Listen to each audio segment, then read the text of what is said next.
d'histoire moderne cette fois-ci. Nous allons parler de faire la paix par les traités, et nous allons parler plus précisément du cas des traités de Westphalie. Alors, depuis le XVIe siècle, les relations diplomatiques sont régies par un système d'équilibre des puissances. Et si ce dernier a été renforcé par les traités de Westphalie de 1648, qui ont mis fin, rappelons-le, à la guerre de 30 ans, cela ne signifie pas pour autant qu'après cette date, certains États renoncent à imposer leur hégémonie. Il s'agira en fait de revenir sur l'élaboration de ces traités et leur rôle plus ou moins significatif dans l'évolution des relations internationales dans l'Europe du XVIIe siècle.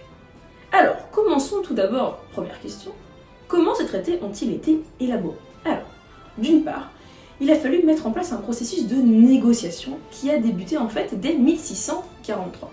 L'action à travers l'Europe des diplomates représentant plénipotentiaires de leur souverain s'est alors révélée capitale. Le rôle crucial de ces ambassadeurs a d'ailleurs aidé à favoriser la professionnalisation ultérieure de leurs fonctions. Les conférences internationales qui se tiennent pendant plusieurs années à Münster puis à Osnabrück participent aussi pleinement au processus de pourparlers entre les États. D'autre part, il a fallu fixer les objectifs de cette paix future. En effet, la paix de Westphalie conclut simultanément deux conflits en Europe, la guerre de 30 ans, mais aussi la guerre de 80 ans. De fait, les enjeux à résoudre sont multiples.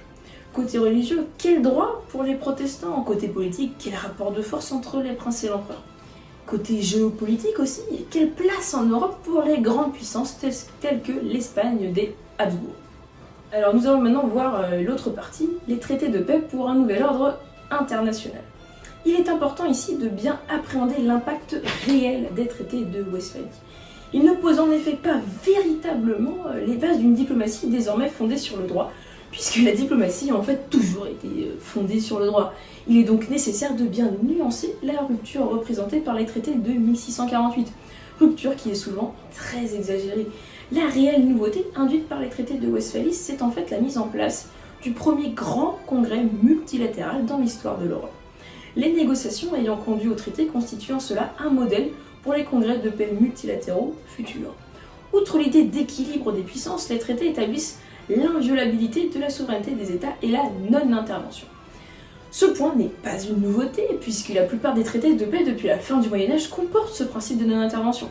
Par ailleurs, les choses sont plus complexes qu'il n'y paraît, car ce principe est aussi contredit par certaines clauses des traités de 1648, notamment par le fait que les rois de France et de Suède, garants de cette nouvelle paix, sont autorisés à intervenir dans l'Empire pour veiller à sa bonne application. La guerre est alors considérée par les États comme un recours possible mais limité et régulé pour maintenir l'équilibre entre les puissances et prévenir toute menace hégémonique.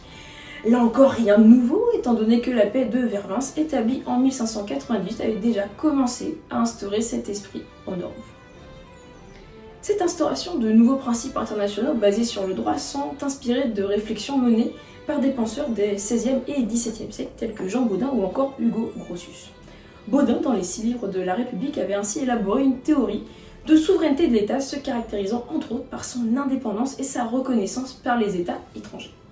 De même, Grotius expliquait dans Le droit de la guerre et de la paix que la guerre, contraire au droit naturel, n'est licite que dans la mesure où elle est déterminée par une cause juste.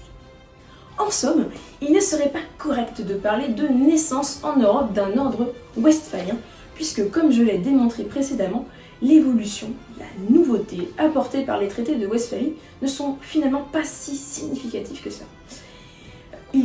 S'il y a par la suite une généralisation du recours aux grandes conférences, comme c'est le cas à Vienne par exemple en 1814 et 1815, et une affirmation progressive du principe d'État-nation, cela ne signifie pas que le principe de la souveraineté des États n'est plus remis en cause à l'avenir. L'héritage des traités de Westphalie semble durable, car depuis le XVIIe siècle, on cherche à maintenir cet équilibre des puissances en Europe. Or, rien n'est jamais complètement fixé. On peut en effet difficilement affirmer que Louis XIV, Napoléon ou encore Hitler ont cherché à tout prix à maintenir la paix et l'équilibre des puissances en Europe après 1648, n'est-ce pas? Comme quoi, la paix n'exclut pas les problèmes d'application des traités, et les traités eux-mêmes ne peuvent pas empêcher des guerres ultérieures. Et voilà, c'était tout pour aujourd'hui, c'était tout pour la paix de Westphalie. J'espère que vous avez bien compris tous les enjeux qui étaient impliqués là-dedans. Je vous laisse regarder d'autres de nos vidéos pour en apprendre davantage et je vous dis à bientôt.